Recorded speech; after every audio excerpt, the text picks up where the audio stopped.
Welcome. This is Thriving with Complexity webinar series, our self-care during the holidays for parents of gifted and twice exceptional kids presentation. It's the first in a monthly series of classes for parents of gifted and twice exceptional kids that I am running with Jen Merrill and Dr. Christiane Wells, and we're so excited to be kicking this off tonight. Over the course of the next 13 months, there are going to be a whole slew of topics once a month, one of these hour-long classes. We're going to be looking more at self-care. We've got one on working with teens, what it's like to be in the sandwich generation when you're busy parenting your own kids and your gifted elders in your family need you in a new way. Working with kids who are ahead of you on various things, which happens all the time with our gifted kiddos. Advocating in schools, other sorts of topics.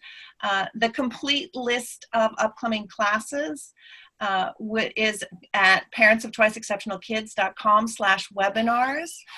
We will make sure that that link gets in the chat box for you a little later on today. You can register there or thrivingwithcomplexity.eventbrite.ca, and we'll get that link in the chat box for you as well a little later. In the near future, we're going to be making the recordings of all the webinars available as part of a reference library, and so everybody who's on this webinar or registered for the webinar and sees a replay will get an announcement when those are available. So we is this powerhouse team of Chris and Jen and myself. Jen Merrill is a blogger and writer and advocate. She has been blogging at Laughing at Chaos for years, and she has a book, If This Is a Gift, Can I Send It Back? Which many of us have read. Familiar stories in.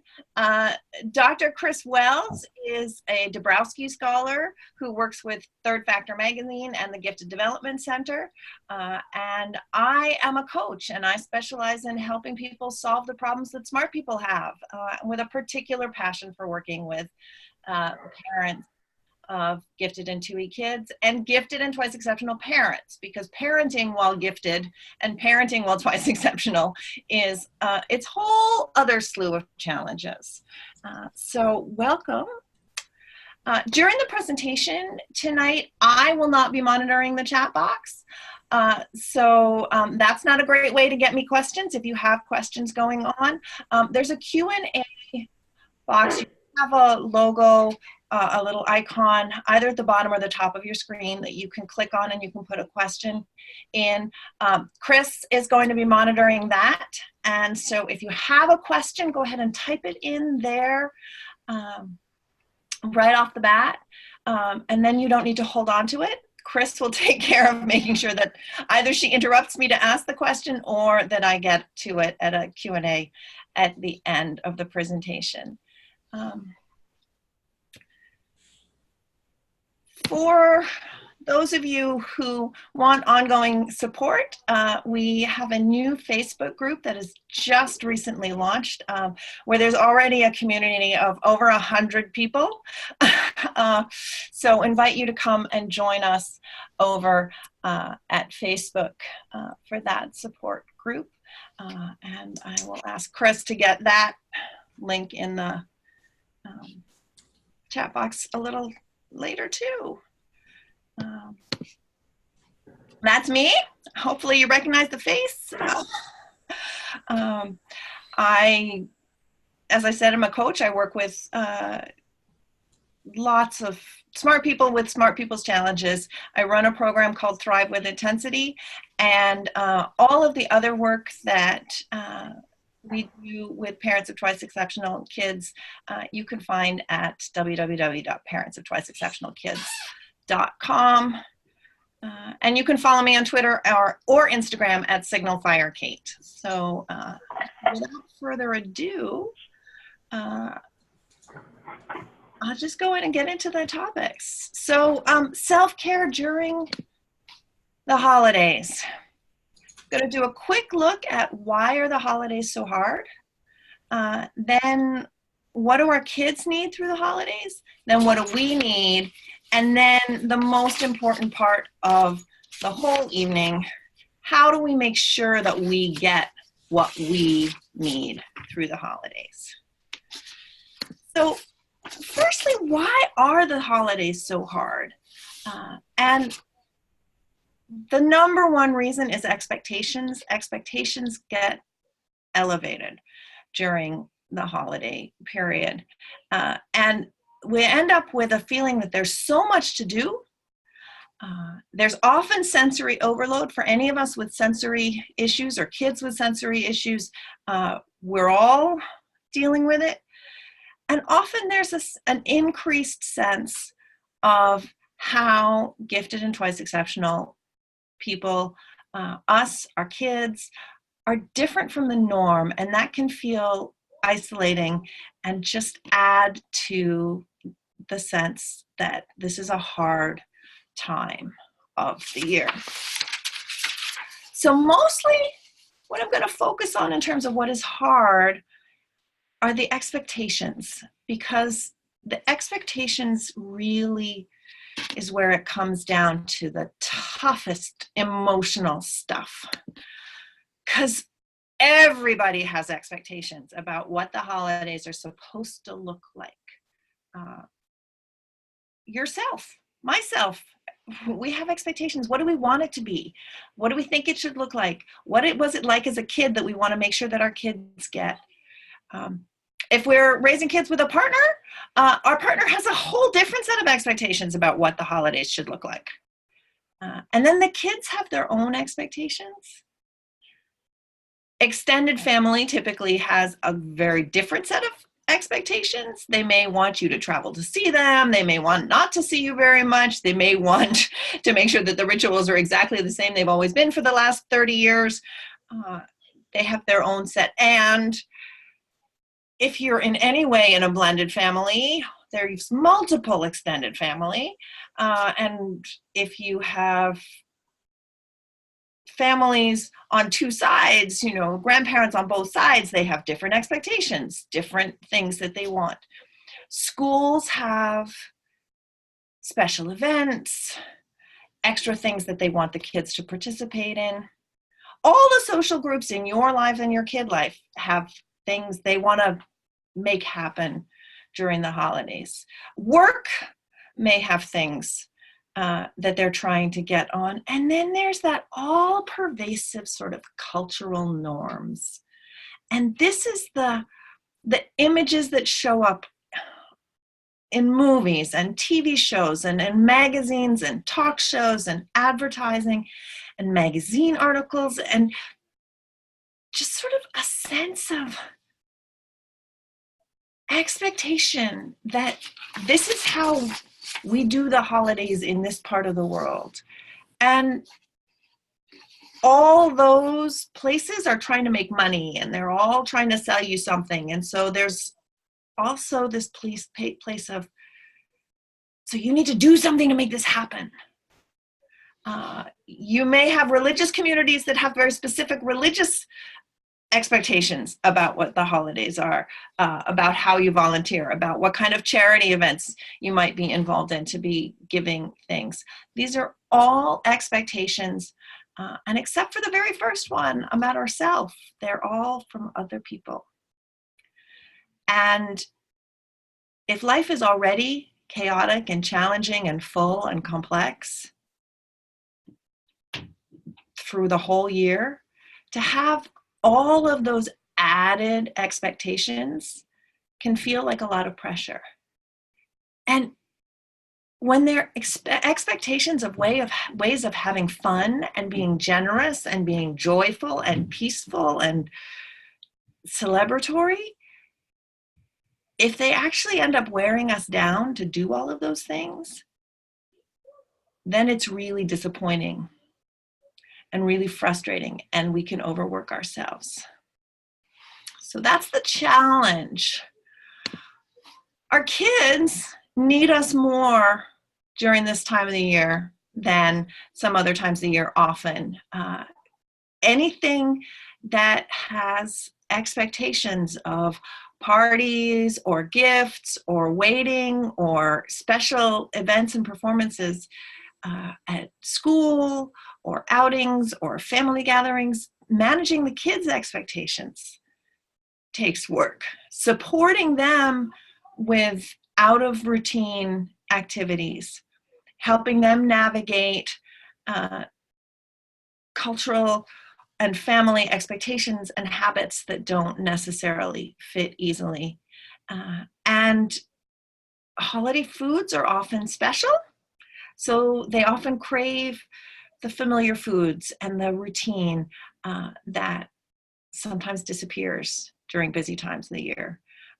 And they often need extra hugs, extra downtime, extra compassion. So add all of those expectations plus what the kids need, and no wonder this can be a really stressful time of year for parents. So what do parents need and how to get it? This is where it becomes really important to find some time to step back and really think about what matters to you about this time of year. What is it important to you that you experience, that your family experiences, that your kids experience? There are so many things that this time of year could mean. And if you don't identify what you need it to mean for you, it's going to be impossible for you to give it to yourself. So, what are your goals for the holiday season?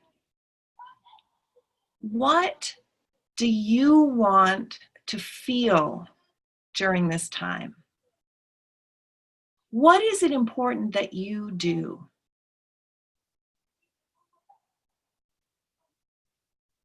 What is it important that you create in the way of memories for yourself, for your kids?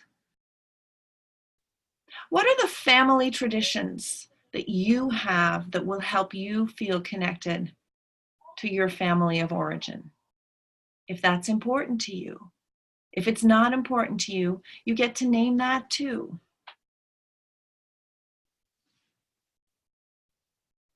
The real trick here is to actually name what matters to you, even when what's important to you feels impossible to achieve. Because part of self-care is actually honoring all of those desires, even the ones you can't fully manifest for yourself. I remember when my triplets were little, I got a card from an aunt of mine, a Christmas card, who has twins. And her twins are about 15 years older than my triplets. And she sent me a card and it said, "Wishing you peace and love," was written inside the card, like pre-printed on the card. And her handwritten note was, "I'm guessing there's a lot of love and not much peace at your house this year." And I loved that card because I wanted peace and it wasn't happening. because I had like 2-year-old triplets. And so there's not a whole lot of peace around when you've got 2-year-old triplets. But to have it acknowledged that peace was something that I might be craving, but I wasn't going to get, allowed me to grieve that. And there's something really important about honoring the desires that we have, even when we can't meet them fully. Partially, it's because if we honor the desire that we have, we might find a little way that we can bring it to ourselves. So I might not have been able to get peace all through a Christmas week when I had that house full of 2-year-olds. But what I could get was the grandparents to watch the kids for 5 minutes so I could just go outside and breathe in the cold, snowy winter air. Also, if we don't honor the things that truly matter to us, even just by naming them and grieving them that we're not having them, that is when we are likely to serve everything up with a dish of resentment, with extra special doses of losing our cool, and we're likely to overwork and burn out and not honor ourselves. So the first thing to do is to really identify what your ideal time with your family would look like. What foods do you want to eat? What rituals do you want to participate in? How do you want the time to feel? And only after you've done that, start thinking about what your actual limits are. Because then the next thing to do is to go, okay, how much of that can I actually fit in without burning out? How much time is it actually going to take to get the kids through all of the things that it feels important that I need to do with them? What other people have desires that I need to fit in? Because whose feelings are you afraid of hurting is a really important part of the calculation of what it's actually possible to fit in to a period of time over the holidays. Everybody has expectations. We just went through a long list of people who have expectations. And you could be afraid of hurting all sorts of people's feelings. Probably most painful to hurt and disappoint you, your kids, your partner, your parents, and then your partner's parents. And then there are all the people that you might see more often, that you don't care so deeply about, but that you see more often. At work, at school, circles of friends, those sorts of things. You may see them more often than you see your extended family, but you may or may not care so much about how much you hurt their feelings. Because if you take care of yourself, you're going to say no to things. Almost certainly. And so saying no to the things that people have invited you to often hurts their feelings. And when you're honest about whose feelings you're afraid of hurting, it gives you a sense of going, oh, these are the people that really matter to me the most. Now, sometimes you're afraid of hurting someone's feelings because they get nasty to you when you disappoint them. And in this case, self-care actually involves getting really clear on whether you're actually being mean or whether you're simply taking care of yourself and your family and their needs and your needs. So sometimes you really just need to let other people be okay with their feelings having been hurt. And this is a big challenge because it takes courage to be with people who are feeling, particularly if you are a sensitive, caring person who is used to sort of being able to take care of monitoring other people's feelings, or you get wildly triggered when other people around you are uncomfortable. So figuring out whether you're afraid of hurting people's feelings when you say no to things is really important, because then you can assess, oh, you know what? Actually, they're going to be on my side. If I just name, this is what we're dealing with. These are the things that are going to stress my kid out, and then they're going to stress me out, and then I'm not going to have any fun. So I need to say no to that. Can we do something else in February or January when everything's calmed down? Some people are really receptive to that. But it takes courage to ask for what you need. So a lot of self-care is about identifying what you need and then having the courage to ask for it.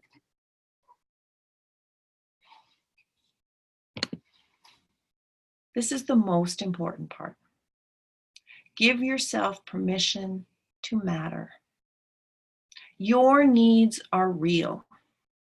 If you need downtime in the middle of all of the holiday joy, you need downtime.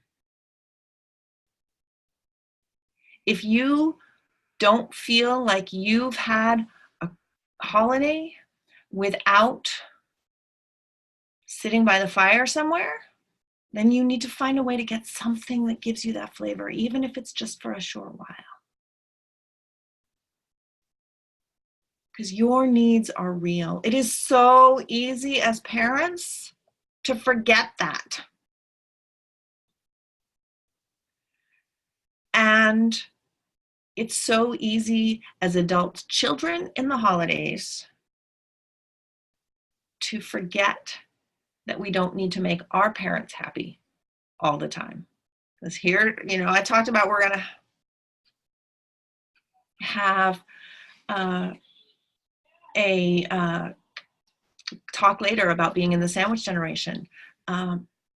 It's so easy in these times of family traditions to not want to disrupt our elders. And yet, we still need to take care of ourselves. Our needs are real. So, a couple of questions to ask yourself when you're giving yourself permission to matter and to honor your needs. If you need something that you know is going to stress your kids out, how can you give yourself a little bit of that? Do you need to arrange a little bit of time off? Do you need to sneak in after they've gone to bed? Do you need to have it be something that you listen to in your ear?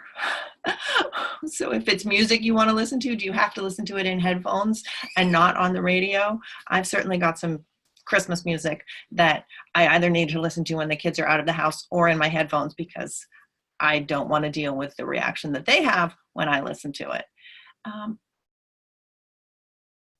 What can you do when the kids are around, even if they don't join you?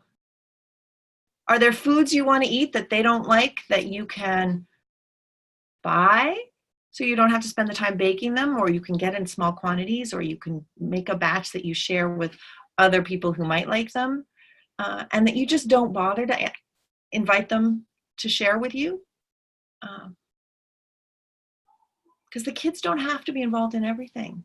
If it's going to set them off and you need it, let them know. This is a mommy thing. This is a grown-up thing. You don't have to participate, but I need to do it for me. Food is a huge issue. There may be food that you really want that is part of your Christmas holiday traditions that nobody else wants.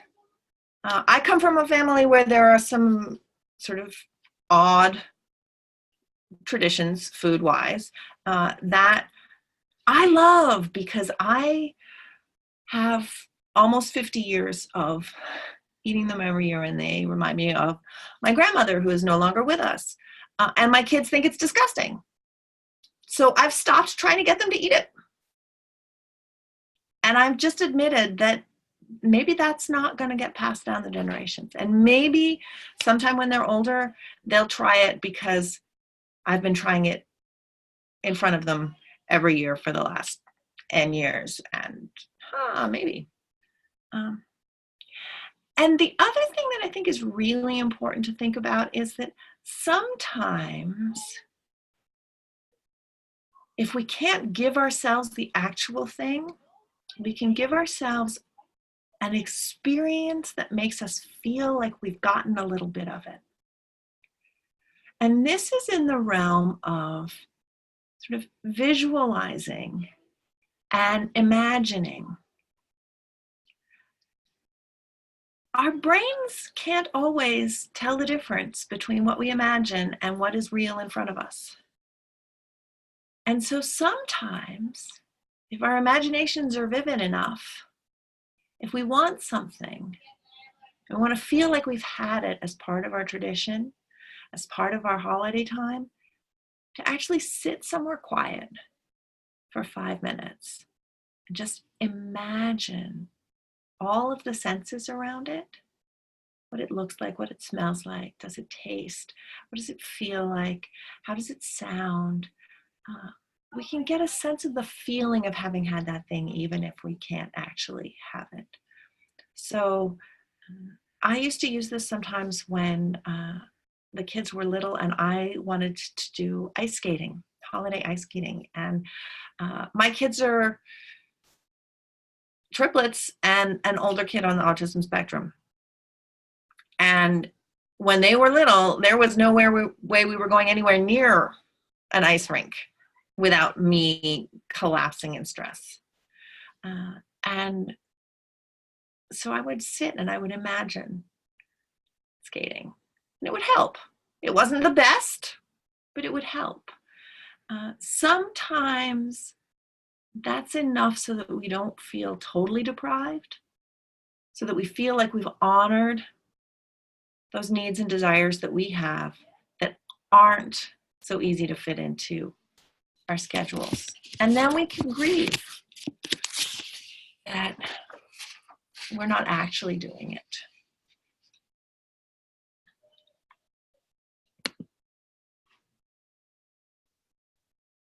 The not actually doing things is often a part of self-care for all parents during the holidays, but particularly for parents of gifted and twice exceptional kids. Twice exceptional kids in particular, the change of routine can be awful. And gifted kids who don't have twice exceptionality are often really super driven to do all of the things. And they want to do the holiday drive and 6 concerts and it can just be overwhelming. And you have to say no. What do you have to say no to for your mental health, for your sanity, for your sense of being able to get through the time and not start January already burned out? It might be something like the kids' holiday concert at school. It might be something that has social expectations about it. It might be a family gathering.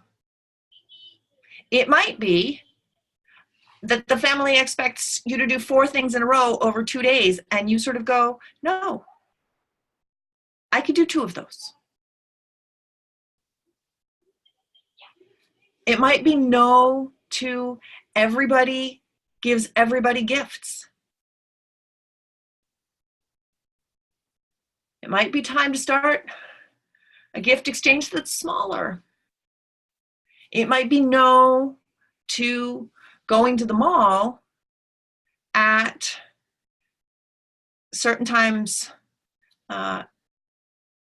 It might be no to holiday cards. Excellent. Yes. It might be no to all sorts of things. It might be no to holiday baking. It might be no to all sorts of things. because some things are just not worth the stress they cause. Some things are worth the stress that they cause.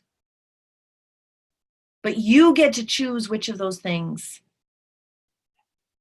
are worth it and which of the things are not.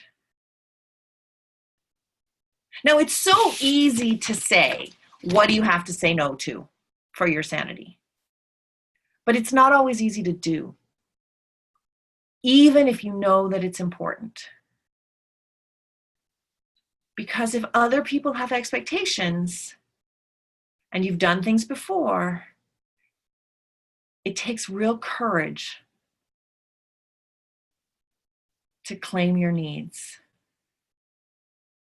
Now, this is not the first time this evening that I've talked about courage, and I want to sort of say a little something about courage right now, because when things take courage, we want to sort of feel courageous. And unfortunately, courageous is not a feeling. Courage feels like scared, overwhelmed, afraid, and looks like action. Courage is a judgment that we put on from the outside, or that somebody else puts on from the outside, or that we look at in retrospect. Oh, that was courageous. But it feels like fear. So what happens with courage is finding the way to move forward, even in that fear. And the biggest thing that helps with that kind of courage is, what are you confident you care about that matters?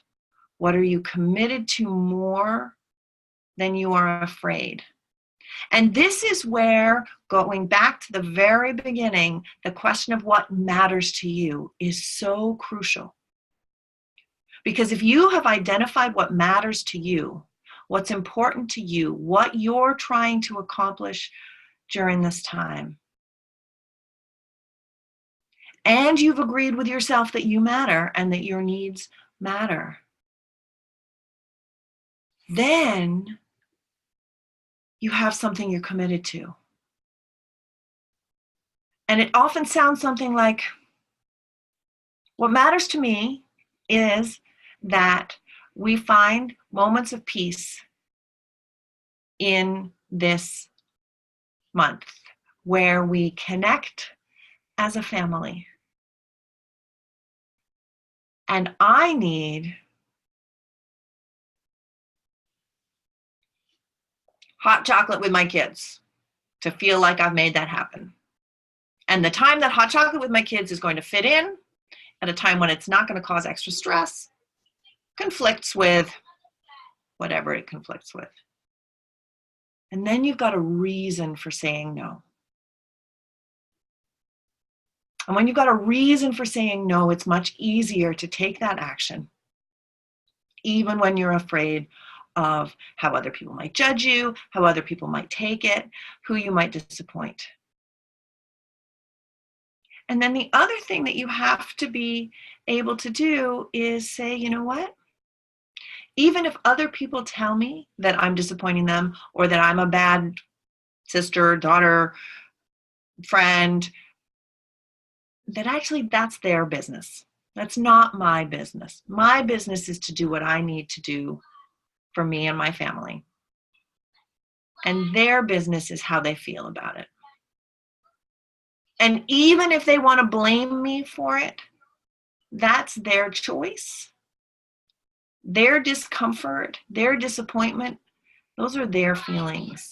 They could choose instead to be impressed with the way I'm taking care of myself, inspired by my keeping boundaries, grateful that I'm saying no to something that they were going to have to work to make happen. That they have other options other than, but I want you to do that. So what do you need to say no to? The other thing that is sometimes useful to think about when you're thinking about what you need to say no to is, what happens if you say yes to that thing?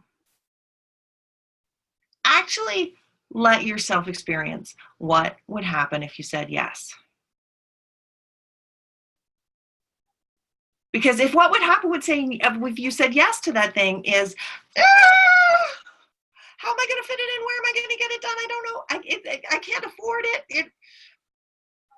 All of a sudden, you have a really good reason for saying no, to avoid that experience. Saying no is not a bad thing. Now, there are the things that you have to say no to. There are things you could say no to that maybe are not quite so stressful, that maybe have some extra benefit, people you don't see all that often who throw a Christmas party that you know is going to be stressful because it's going to have a bunch of people that the kids don't know, and you might have to bring some extra food so that the kids will have something to eat that you know they'll eat, or it happens at a time when somebody needed a nap or something else. If you could say no to it, but you choose to say yes to it, being conscious of the fact that you could have said no, but that it had enough of a benefit that you wanted to say yes, is really powerful.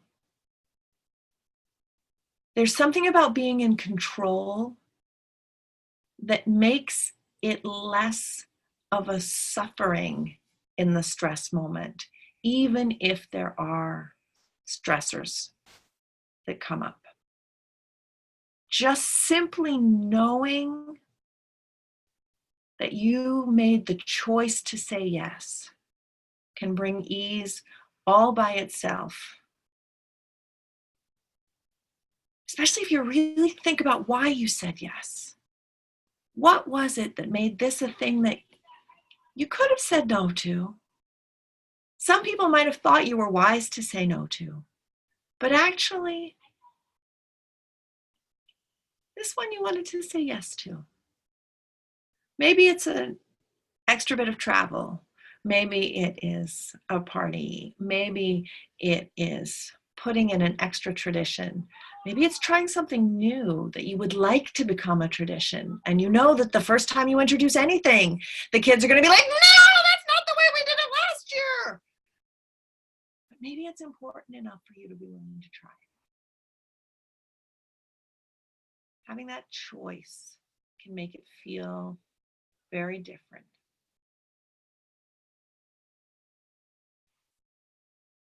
Now, with all of that thinking, it doesn't stop the fact that things may well get out of control at some point. And you may have moments where you're pulling your hair out and the kids are losing it and you're trying to get back to having some fun and some joy. How do we recover in those stressful moments? The one tool that we have at our disposal all the time is to remember to breathe.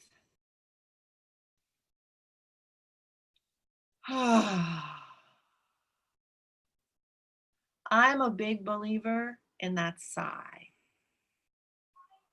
It sort of shakes things out in a way that can be really powerful.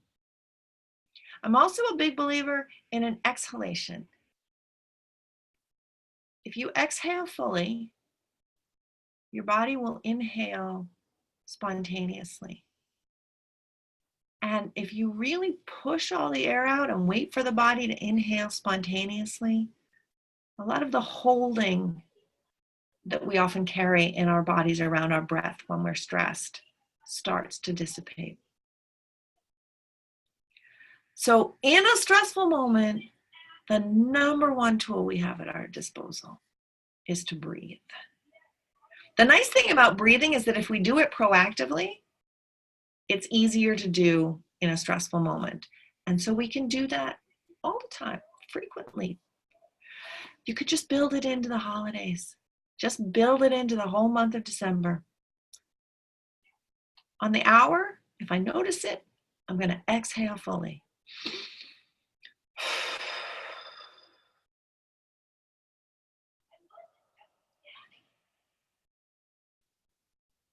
It's a reset.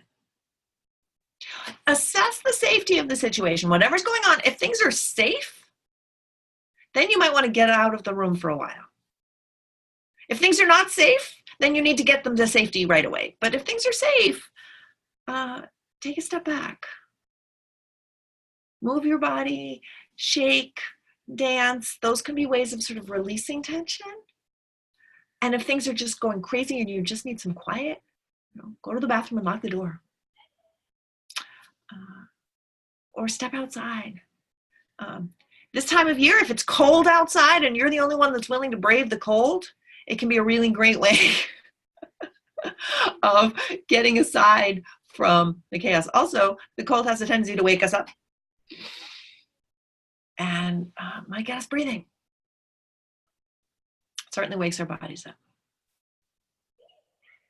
And then the cognitive moment in the stressful moment.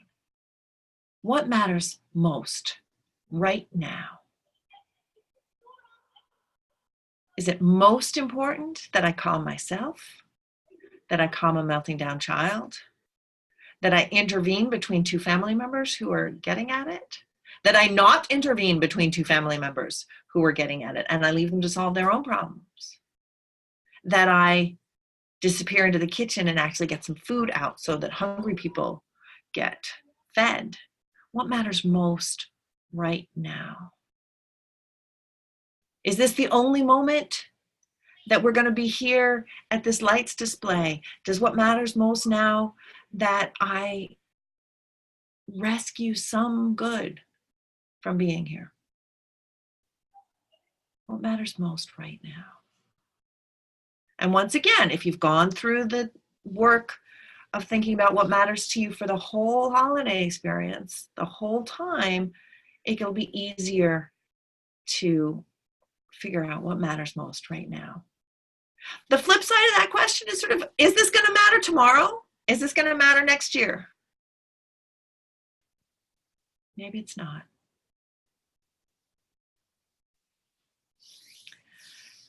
And then when things are off course, sort of responsibility and accountability are really powerful concepts to think about. If you were stressed and you let loose on someone, take responsibility for that. Be accountable for that. If you made a mistake and you got double booked, apologize. If you forgot something that was important to the kid and the kid is upset, apologize. Own mistakes, own your own outbursts, own your own needs. And also give responsibility to the people who have responsibility and hold them accountable. So if you did your part and your mom did not do her part, don't apologize for her. Don't take responsibility for not having made it better. Let that be on her. You don't need to blame, you don't need to push, but just don't take it on for yourself. Notice whose task is whose task. If the kids fail on things that you've been supporting them through and they can't pull off, you can be sad with them. You can be frustrated with them. But you don't have to take it on your body and your being. We right here, I'm outside Toronto and Canada Post is on strike. Not on anymore, but they were on strike and the packages are all backed up. This has had an impact on people's holiday shopping. We can't take that on for ourselves. So one of the things that is in my back pocket as if some of those shipments don't arrive in time, is that I will be making cards that have pictures of the presents that were ordered, and those will go under the tree. Because I will take responsibility for making sure that they have a gift on Christmas Day, but I will not take responsibility for the mail being late. Because I can't take on that stress, and you shouldn't have to. So those are all sort of some tips for how to think about the holidays as they currently exist. The last thing I want to talk about is thinking about the future.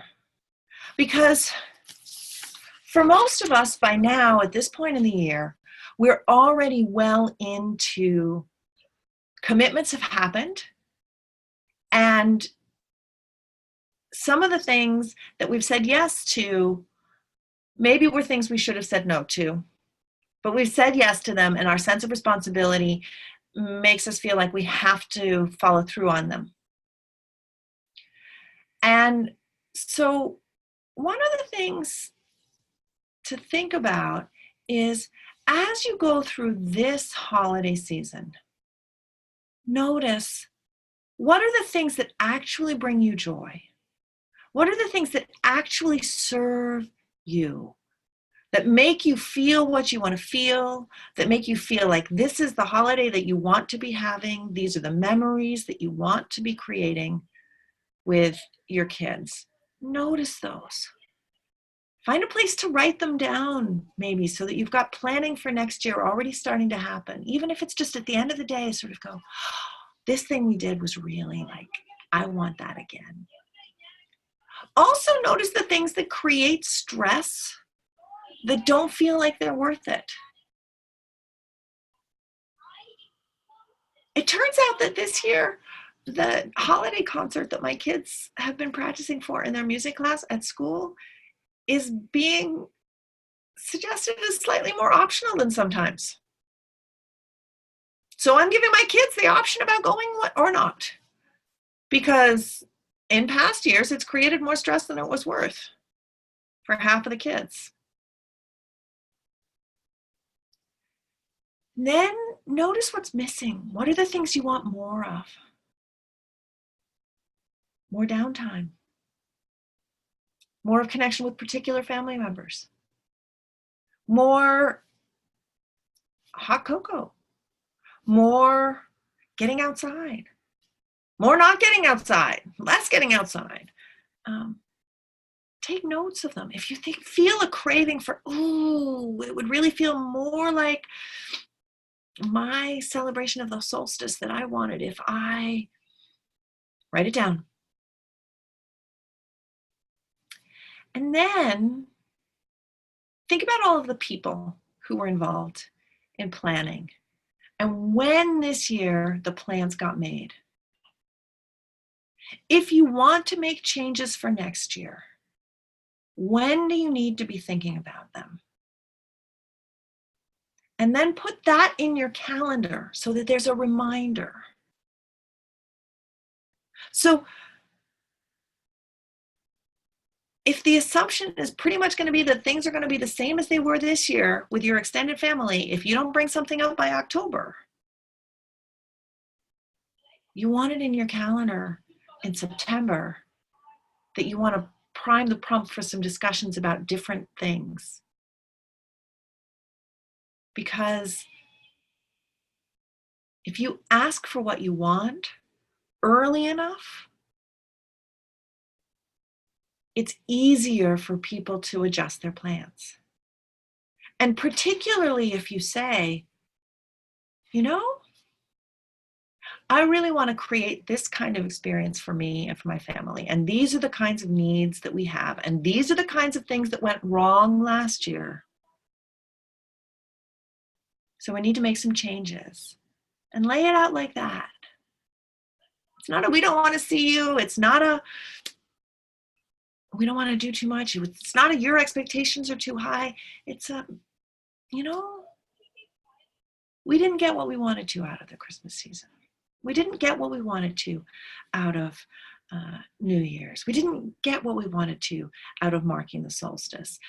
We didn't get what we wanted to out of Hanukkah or Kwanzaa or whatever the holiday is. You might be surprised at how willing some people are to make changes if you give them a heads up. So that's a mix of things to think about in terms of planning, in terms of being in the process, and in terms of thinking about setting things up from next year. Are there any questions, Chris, that have come up that want answering? No, there are no questions, but Jenny did say that, this is wonderful and much needed. So thank you. Great. Well, I am available at kate@signalfirecoaching.com if there are questions later. Otherwise, I am hopeful that this will be available as a resource and that this will in fact be really helpful to folks. So with that, I think we're done.